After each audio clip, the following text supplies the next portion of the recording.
The group working to make abortion legal again in Arkansas filing a lawsuit this morning against the Secretary of State after his rejection of their proposed amendment last week. Thanks for joining us. I'm Rolly Hoyt. Faith is off this week. With election deadlines looming, things are moving quickly. THV 11's Rebecca Brown joins us tonight to explain this latest twist in the process. Rebecca? Good evening, Rolly. There are a lot of questions following last week's decision by the Secretary of State, John Thurston, and now today's lawsuit against him. A law professor I spoke to today said it all comes down to that technicality he's using to disqualify the measure.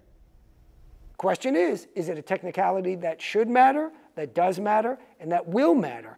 And we don't have the answer to at least some of those questions, and we'll have to wait and see. When it comes to a proposed amendment that would expand abortion access in Arkansas, many expected a waiting game, but not the one they got. Last week, the Arkansas Secretary of State's office tossed out the abortion ballot measure. The decision came days after Arkansans for Limited Government turned in over 100,000 signatures, many of which they say were not even looked at. Secretary of State John Thurston says the group did not submit required documents that identify paid canvassers. The group continues to push back, filing a lawsuit against Thurston and his office on Tuesday. It's not a valid argument to disqualify us because we didn't do something that others do on the regular, but that's not required by state law. There are unfortunately varying, instructions on what one has to do. We have a handbook that's provided to us by the Secretary of State's office. That handbook is not consistent with Arkansas code. With both sides at standstill, voters are still wondering what's next. We took that question to Professor Robert Steinbuck with the Bowen School of Law. The court can say, oh, well, when the abortion folks handed in that affidavit, say 2 weeks prior, that's good enough. That's one possible solution.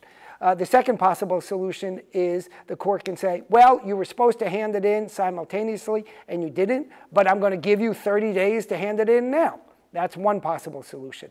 And then the third possible solution is the court says, no, the Secretary of State is in fact correct. Steinbuck says it all comes down to what government officials decide to focus on when looking at proposed ballot measures, like the abortion amendment. There's no question that they got roughly 100,000 signatures. The question is whether they satisfied some technical requirements, and it's that balance, right? Is it enough that they got the signatures and we can clean up any mistakes later, or are we going to focus on the more technical aspects here? The suit is filed directly with the state Supreme Court, and the group is asking for emergency relief, hoping to get a quick decision. Attorney General Tim Griffin also sent us a statement saying he will represent the Secretary of State in this lawsuit and still supports his decision.